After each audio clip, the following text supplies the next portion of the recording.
And we're back after that second set win by the Lady Warriors. Score was 25-23. Naging maganda ang paumpisa ng parehong koponan. Naging dikit. Hindi lumalayo ang puntos ng bawat isang team. But in the end, the Lady Warriors, led by Myla Pablo and of course their reinforcement or their import, Stryzak, really gave the Jet Spikers a difficult time. Merong mga glimpse of brilliance that we saw from the Jet Spikers. Points coming from Cases. Their defense was also there, but it just wasn't enough to respond to the Lady Warriors na pumuntos ng 17 attack points in that second set. 13 lamang ang na-produce ng Jet Spikers. While their blocking was still there, hindi pa rin, yun nga, no, hindi naging sapat dahil talagang napakalakas ng opensa ng Lady Warriors in the second set. At ang isang magandang nakikita natin dito, and for the Lady Warriors, nabawasan yung errors nila. Patas lang at 5 apiece ang parehong koponan. At maganda dun, Eric, nabawasan nila yung errors nila, umayos ang kanilang reception, nasabayan pa na talagang nakapuntos sila ng madami in that last set. So I guess if we are to look at the second set, ano ba yung susi, no, para makakuha sila ng panalo sa isang set? Yun yung kombinasyon na kailangan nila talagang gawin. So parehong koponan, nakuha na yung timpla. Ika nga, isang set na po sila sa pagpasok natin sa set number 3. And again, welcome po sa quarterfinals, single round robin. Ibig sabihin po nun, isang beses lang makikita ang pare-parehong koponan at yung makakauna ng mga panalo dito. Di natin malaman kung ano yung magic number dito. Would you say 2 wins magic number na for to make it to the semifinals? That could be a comfortable lead na panalo rather para sa mga teams na ito, because again, we only have 4 teams na naglalaro dito. They will only play 3 games in the quarterfinals. Magandang simula para sa Lady Warriors.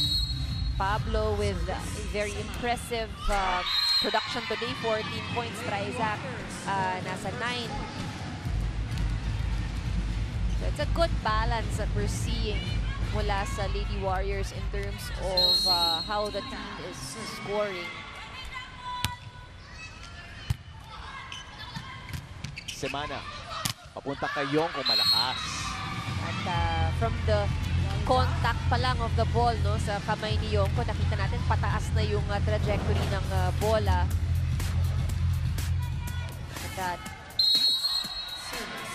nakaset na rin kasi yung block. Iniiwasan ni Yonko. Naghahanap siya ng dadaanan. Pero may service errors, early service errors. Parehong koponan dito. Isa kay Semana, isa kay C. Well, Semana and C, different generations na banggit natin ng Lady Tamaraos. Different coaches din, kung di ako nagkakamali. Isa kay Coach Nespa Pilar, isa kay Coach Shaq De Los Santos na. Tumama sa net yun, hindi tumawid yun. That's gonna be another error para sa Lady Warriors.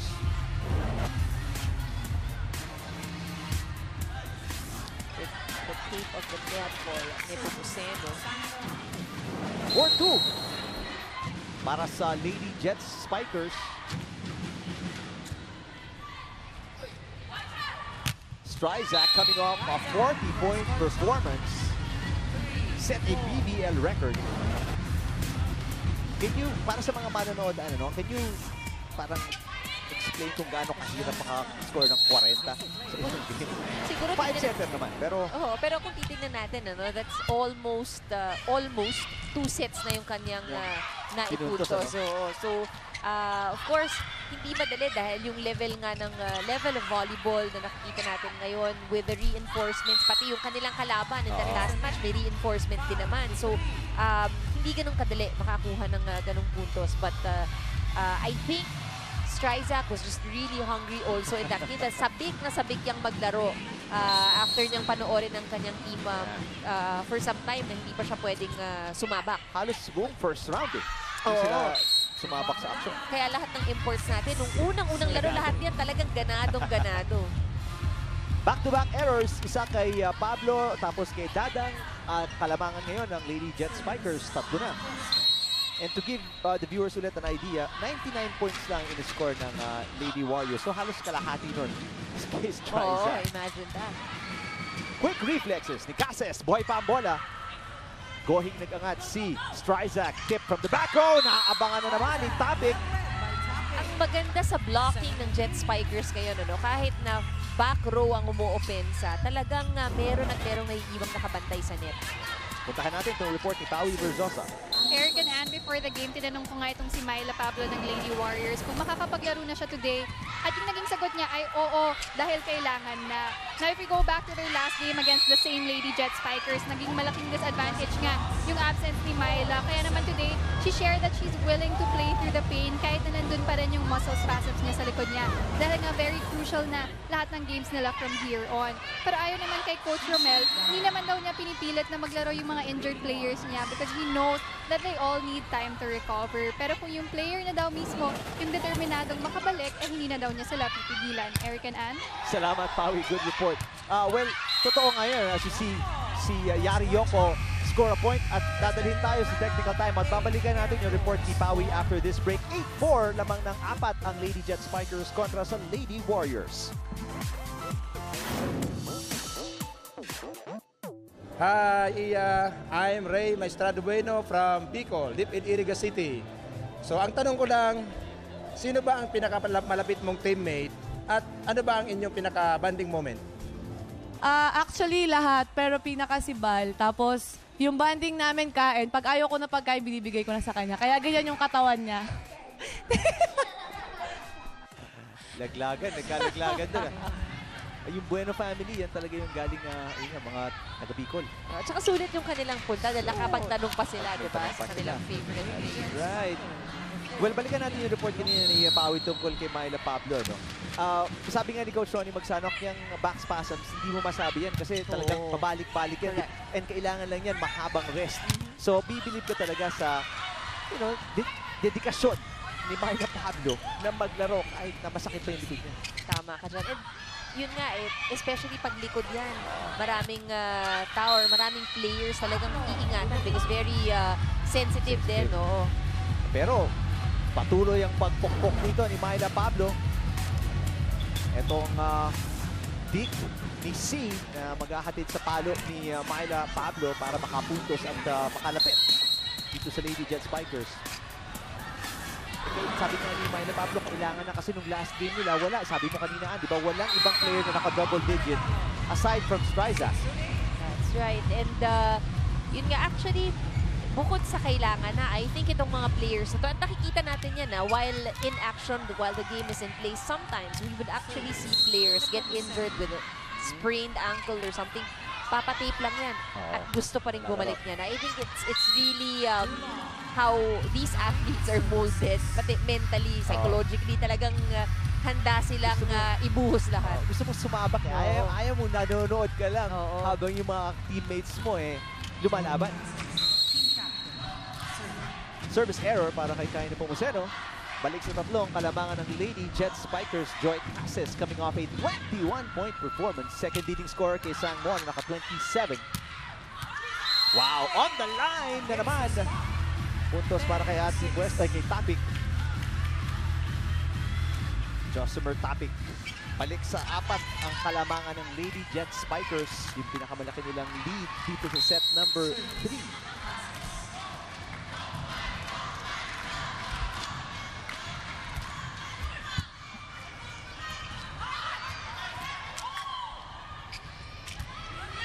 Semana. Great fake para makalibra doon. Si Tapik ulit, sunod-sunod ang pagpuntos dito ng Lady Jet Spikers. And Yung Semana trying to find ways to make their plays less, not as predictable. Tinatry niyang vary. Kita natin, talagang iba-iba yung play na binibigay niya. Iba-ibang height ng sets, iba-ibang taong pumapalo. Pablo.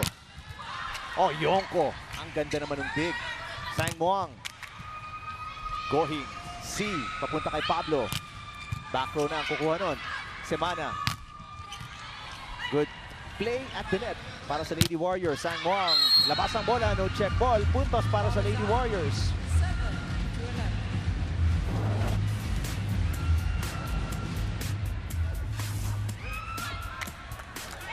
Sang Muang pagkatapos ng 7 or 27 points niya, hindi ganun ka-productive so far. Puro locals ika nga ang nagpo-produce para dito sa Lady Jet Spikers sa laban na to. And even at the net, talagang napag-aralan na rin ang opensa nitong si Pitoy. Pero grabe ang floor defense ng Lady Jet Spikers. Yongko mula sa back row, kinapos. Still a 3-point lead for the Lady Jet Spikers. Ang ganda ng forma ni Yongko doon. Pero hindi umabot, yung clear the net. Kaya lang ito, Eric, ang delikado syempre sa ganitong level ng volleyball. Even if you have, if you think you have a comfortable lead na yan, 8-11 ang score. Minsan, nakurap ka lang, mahahabol na Totoo agad yan. Especially kalibre ng kalaban tulad ng Lady Warriors. Pero ito, hindi na naiangat ng maayos ni Gohing for a second ball. Kaya balik sa apat. Pinakamalaking kalabangan para sa Lady Jet Spikers. Antipwesto. Pasok ngayon sa lineup and si Josimer Topic nasa back row with a service error. Coach Jasper Jimenez. Interesting to note, lahat ng players dito, pati yung coaches ang enlisted to ng Air Force. Kaya may day jobs yung mga yan. Kaya hindi din ganun kadali para balansehin yung trabaho at paglalaro ng volleyball. Kaya kanina kung napanood nyo yung sa intro natin, first air woman and mga posisyon nila, ina-announce po yan because they are enlisted. Oh wow, Antipwesto again. Tulad na kwento mo kanina, talagang bantay sarado si Stryzak ni Antipwesto at ni Tapik. Tama ka dyan. Very active middle blockers para dito sa Jet Spikers. At alam mo, malaki ang naging kontribusyon ngayon ni Antipwesto at saka ni Tapik. Very consistent ang kanilang performance sa loob ng court. Jessie De Leon with a running attack. Ando doon na si Sang Muang pero ang ganda nung paglihis niya ng bola, hindi na naiangat ni Semana. Elaine Casilag off the bench today para sa Lady Warriors. 10 serving 13. There is Pitoy Sang Muang with a point. Bumabawi si Pitoy. Let's look at that. In between the blockers, pinadaan ng bola. Saka mas maganda yung pagposisyon nila kay Sang Muang ngayon. Nakatago ng konti kaya nahanapan na ni Sang Muang ng butas. Yung palo, a rotation error, positional error para sa Lady Jet Spikers. Sayang yung isang puntos na yun dahil nga hindi ganun kalakihan yung lamang nila dito.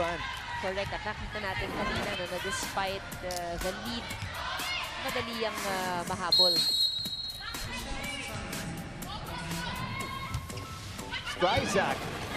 Overball. First ball, Balmaceda, hindi na-control yun. Balmaceda magsiset. Papunta kay Cases. Over the block. Stryzak kumuha. Stryzak back row. Bang!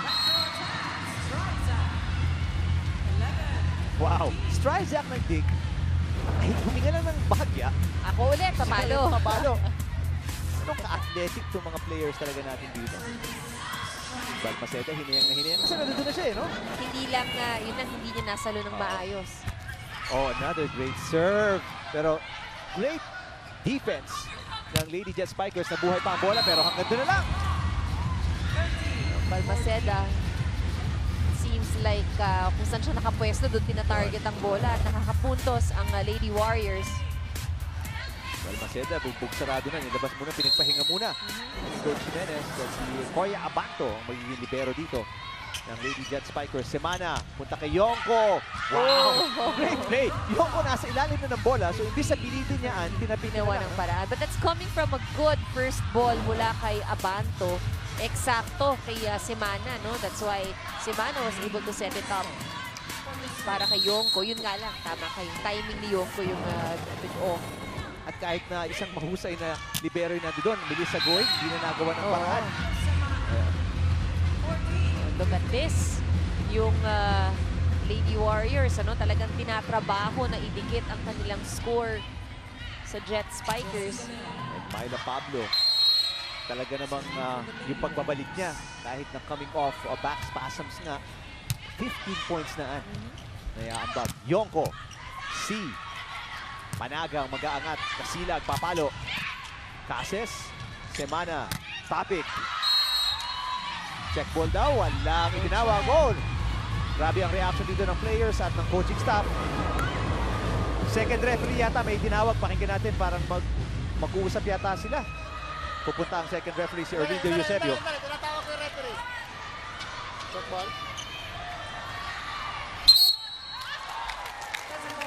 Well, of course, Eric, ano yung purpose kung bakit meron tayong isang official na nasa taas, nasa ibaba, ibang anggulo ang nakikita nilang pareho. As we take a look at that Parang touch. may pumitik na daliri doon. May panaga.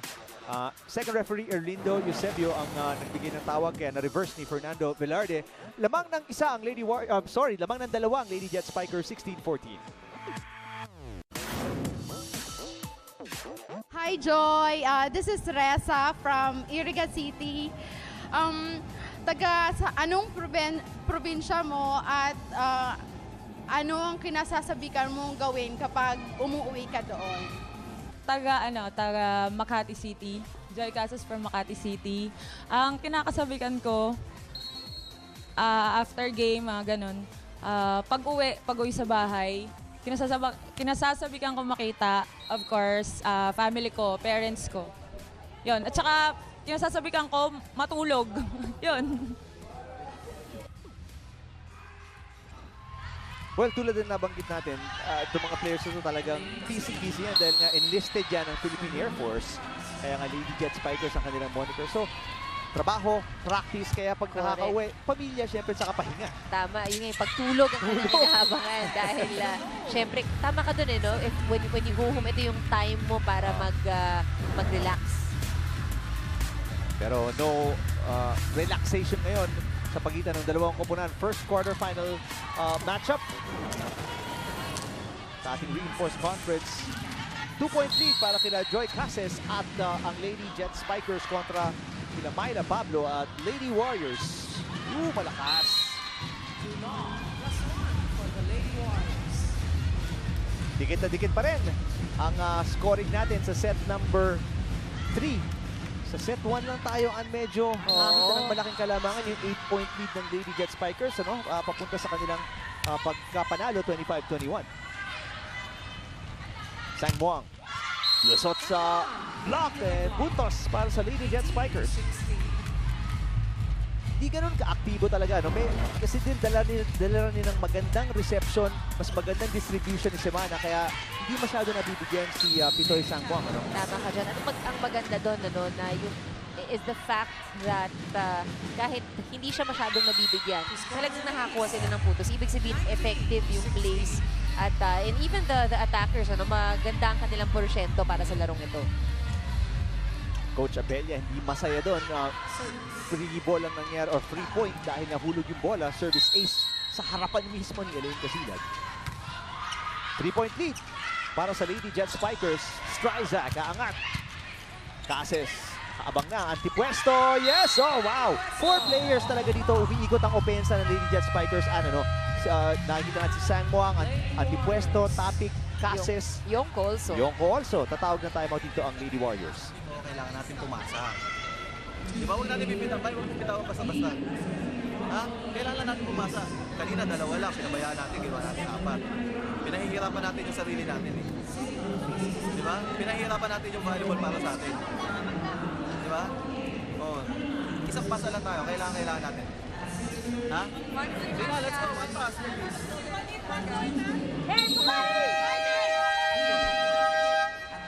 Nakita natin sa mga huling timeouts ni Coach John Abella na rumiresponde naman itong Lady Warriors Pag humingi siya ng puntos, nagbibigay. Tingnan natin kung may sagot sila dito dahil humihiwalay na nga ang Lady Jet Spikers. Nakikita po natin yung naka-blue, no? Si Shinichi Suzuki, ang presidente ng Lady Warriors. Kada game nandito yung mga yan, ano? Sumusuporta talaga. Pero pang Thunder Sticks para magpaingay dito sa ating venue. Stryzak! Oh yes, may sagot na naman ang Lady Warriors. And always a good response nakukuha ni Coach Rommel mula sa kanyang koponan. Butas yung gitna.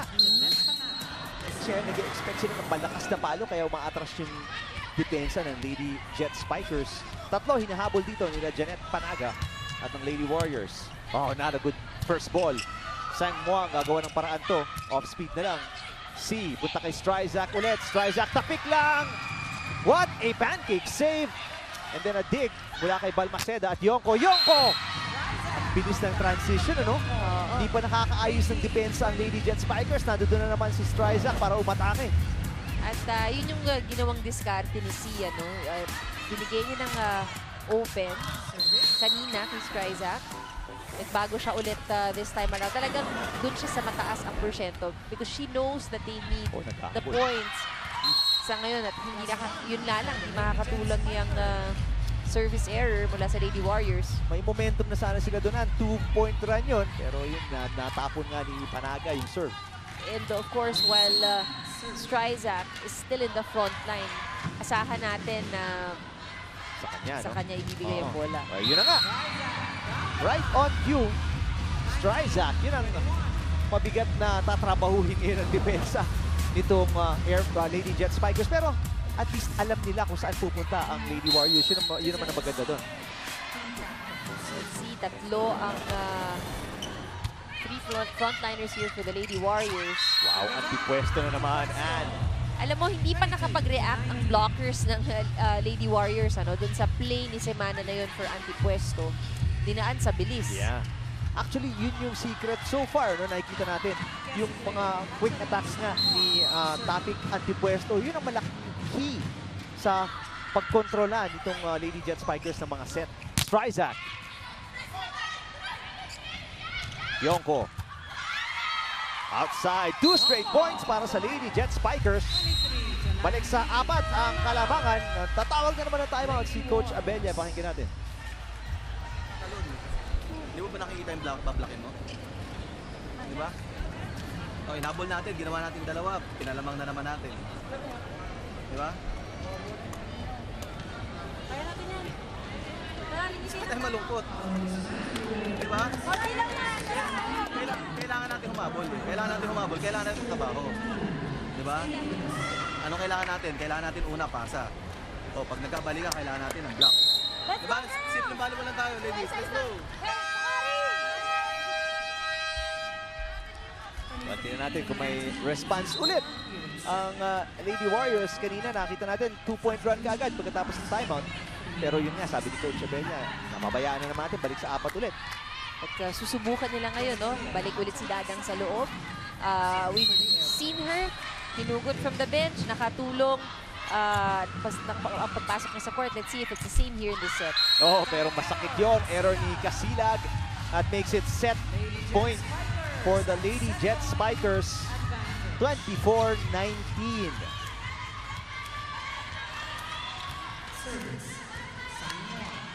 Para sa mga fans ng Lady Warriors na nanonood dito, mas marami silang fans sa ating venue. I'm sure nagdadasal na itong mga to. Oh, Dadang with an error. So 2 straight errors and ang nagbaon sa Lady Warriors sa set number 3. Lady Jet Spikers. Nabulsa to 25-19. Lamang na sila ngayon ng 2-1 kontra sa Lady Warriors.